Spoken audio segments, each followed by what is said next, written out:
Leon Thomas just dropped a new EP and the R&B production is incredible. But what exactly makes him stand out from the rest? Is it the way he's pushing modern R&B forward by bringing back that raw live band energy? Today we're going to uncover the secrets behind his production, from the way he builds those bass grooves to how he layers those rich soul sounds. What sets Leon Thomas apart is his ability to merge old school soul with modern day production, with songs like Just How You Are. But how do we achieve Leon's sound? Leon does this with a few little tricks. First being the use of detuning with vari speed. This song is not in key. After I recorded it, I was like, it's too slow.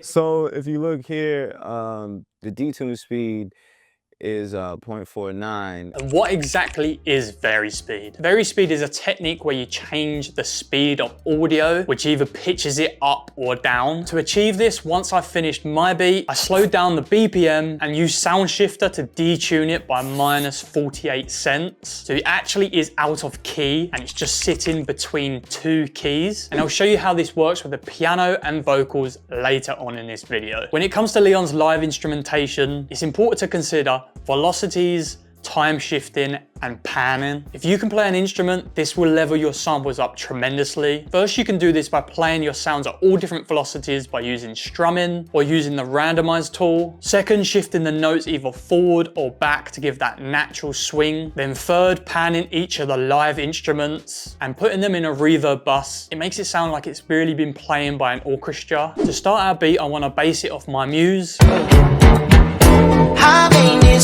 I got the right hands for you. Notice that catchy piano chords that creates that soulful vibe. And how do we do this? First, we want to create some jazzy chords, which are the most important part of the beat. And these chords actually have borrowed chords using augmented and diminished chords, which are actually out of the scale. And this is done by using those half step notes throughout the progression that really give it that tension.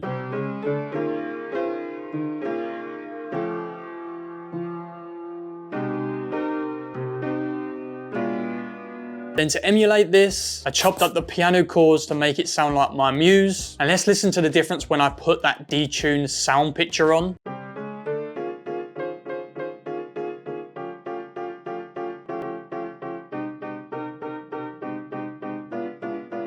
For Leon's music, the bass is one of the most important parts, and that's what gives that whole beat that certain energy. That disruptive energy, I think is what I'm trying to bring to music right now. Adding those short, stubby notes really creates that energy, and adding that intro riff.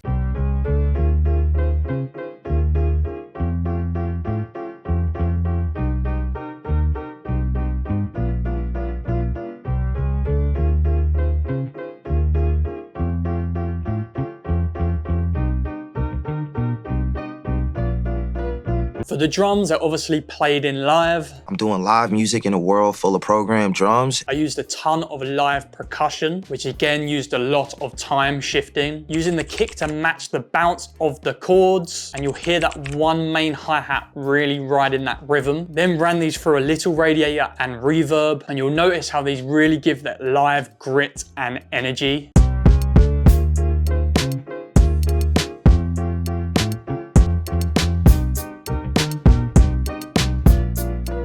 Are you a producer that's like me, sending out tons of samples and collaborating with others? That's where DistroKid comes in. You can add all of your collaborators, set the exact amount of splits. Everyone gets paid fairly. Plus, they make it super easy to upload your music to all streaming platforms. And the best bit is you keep 100% of your earnings. So if you want to get your music out there and start earning some money, then hit the link down below and grab 7% off your first year subscription. When it comes to the strings, the layering is what really gives it that soul. Starting with the first string to really give that fullness. And you can see again, only using those half step notes to give that tension.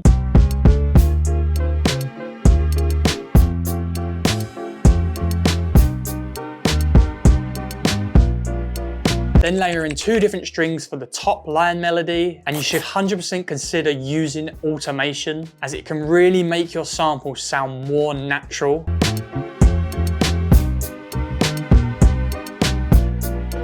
Then to add those subtle little riffs, using those pizzicato stabs, layering 2 trills, and creating that short string with that tiny riff.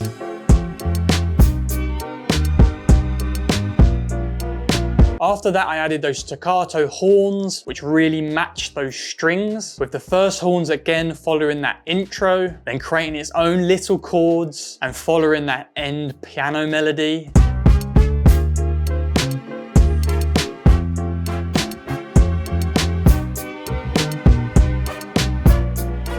Then those second horns, which are just stabbing on that one chord. And I actually layered 2 sounds from Splice, which really just give it that more realistic vibrato feel. Then, just like in my Muse, I wanted to add that little synth texture. So I found this bell sound, creating a little melody and copying that string riff. But I noticed in this song that sound was very detuned. And I did this by adding this assemble that really detunes it and a really fast delay. And I just paired it with this detuning falling texture.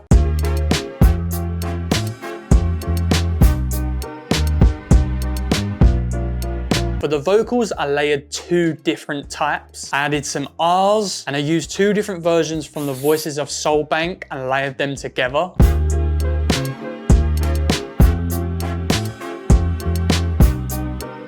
Then I recorded in my own voice with dars and bars, and this is where that vary speed comes in. So I recorded in 2 different versions, which matched the notes of the horns, and recorded them at 20 BPM slower. So when I sped them up, it gave it that vibrato and a little bit of different tone.